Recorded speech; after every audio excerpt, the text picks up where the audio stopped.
What's going on, everyone? Happy Friday. This is John Reed coming back at you once again. Thank you all so much for your comments on the recent videos that we've uploaded for you. And what I want to do this morning is share another one that I saw on ESPN.com. And I think it was something that many of you had asked me to review on, so thank you for that.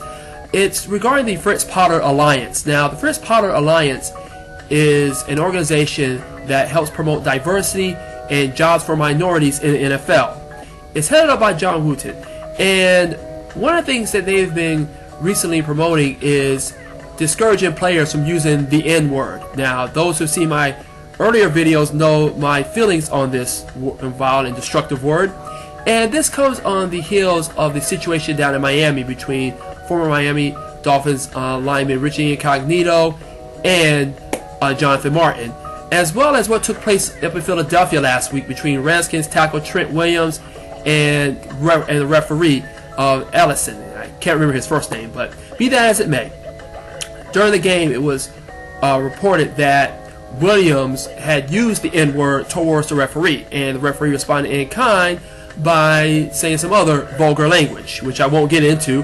But the fact is this, is that when you're hearing players using this word on the field, and why is it taking place? Why are they able to use this word and feel they can get away with it? Well, the Fritz Pollard Alliance, John Wooten, and also associated with him is former New York Giants linebacker Harry Carson. And what they've basically stated is that this word is an affront to all those men such as Marion Motley and others who paved the way. Jim Brown, guys like that, who paved the way for blacks to come into the NFL and make a successful career for themselves. But why do players feel they can say, and we're talking about referees here. We're not talking about to fellow players or even to opponents, but to referees. A complete disrespect for authority. Well, the reason being is this, is that they've been raised on a culture by the Jay-Z's and Kanye West's of the world and told them, hey, it's okay to use that word. It's okay to say whatever you want. You know?